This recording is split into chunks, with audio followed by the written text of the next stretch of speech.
तो दोस्तों HDFC life ने अपने Q3 के क्लोज कर दिया है। तो चलिए देखते हैं क्या है Q3 के नंबर्स के अंदर। बेसिकली हम देखेंगे यहाँ पे कंपनी के स्टैंडअलोन नंबर को, क्योंकि मार्केट की जो एक्सपेक्टेशन है वो कंपनी के स्टैंडअलोन नंबर के ऊपर ही है। तो यही देखते हैं।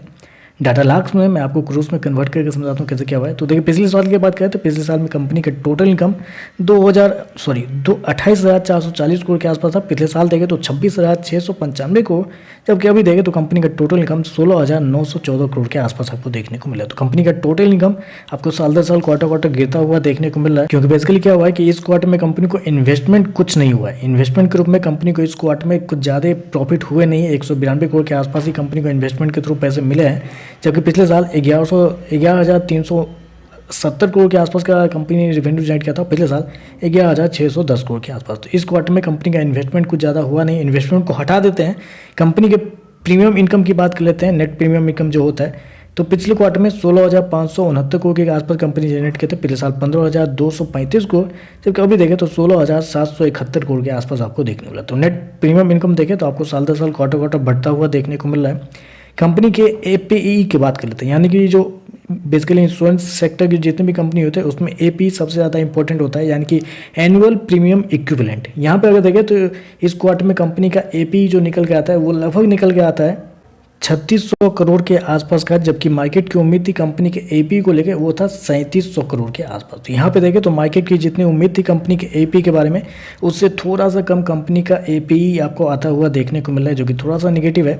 चलिए कंपनी के खर्चे क्या वो देख लेते हैं। तो देखिए पिछले क्वार्टर की बात करें तो पिछले क्वार्टर में कंपनी के खर्चे 27,930 करोड़ के आसपास, पिछले साल 26,634 करोड़, जबकि अभी देखें तो 17,107 करोड़ के आसपास आपको देखने को मिल रहा है। तो खर्चे ठीक है, खर्चे में कोई दिक्कत नहीं। खर्चे जिस प्रकार से कंपनी का रेवेन्यू आपको बढ़ता हुआ देखने को मिला है, उसी प्रकार से कंपनी के खर्चे भी आपको देखने को मिल रहा है। चलिए कंपनी का नेट प्रॉफिट क्या निकलता है पहले वो देखते हैं। तो देखिए पिछले क्वार्टर की बात करें तो पिछले क्वार्टर में कंपनी का प्रॉफिट 432 करोड़ के आसपास था। पिछले साल देखें तो 365 करोड़ के आसपास, जबकि अभी देखें तो लगभग 414 करोड़ के आसपास आपको देखने को मिला। तो साल दर साल देखें तो साल दर साल कंपनी के प्रॉफिट के अंदर तेजी आपको देखने को मिली। लगभग बोल सकते हैं आप वहाँ पे 15% के आसपास का जंप आपको देखने को मिला है साल दर साल कंपनी के प्रॉफिट के अंदर। वहीं अगर क्वार्टरली बेस पे जाते हैं तो क्वार्टरली बेस पे कंपनी के प्रॉफिट के अंदर एक हल्की सी गिरावट भी आपको देखने को मिली। वहाँ पे देखें तो लगभग बोल सकते हैं आप 4% के आसपास की गिरावट आपको देखने को मिली। तो क्वार्टरली बेस पे कंपनी का प्रॉफिट गिरा है, जबकि साल दर साल आपको बढ़ता हुआ देखने को मिल रहा है। कंपनी ने शो कितना किया, लगभग 415 करोड़ के आसपास का प्रॉफिट इस क्वार्टर में शो किया, जबकि मार्केट का अनुमान था लगभग 419 करोड़ के आसपास। तो यहाँ पे देखें तो मार्केट का अनुमान जितना या उससे थोड़ा सा कम कंपनी का प्रॉफिट देखने को मिल रहा है। चलिए कंपनी के EPS क्या निकलते हैं वो देख लेते हैं। तो पिछले क्वार्टर में 2 रुपये के आसपास था, पिछले साल 1 रुपये 70 पैसे, अभी देखें तो 1 रुपये 93 पैसे के आसपास आपको देखने को मिला। तो ओवरऑल अगर नंबर को मैं समराइज करूँ तो देखिए कुछ खास नंबर आपको देखने को नहीं मिले, क्योंकि दो ही चीज़ पे मार्केट की उम्मीद थी इस क्वार्टर में। पहला तो था कंपनी के APE को लेकर, यानी कि एनुअल प्रीमियम इक्विवेलेंट।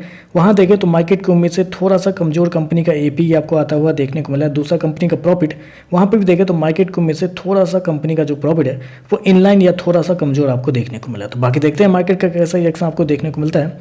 आजकल बस इतना ही। वीडियो पसंद आए तो लाइक कीजिएगा, साथ में साथ चैनल को सब्सक्राइब जरूर कीजिएगा। धन्यवाद।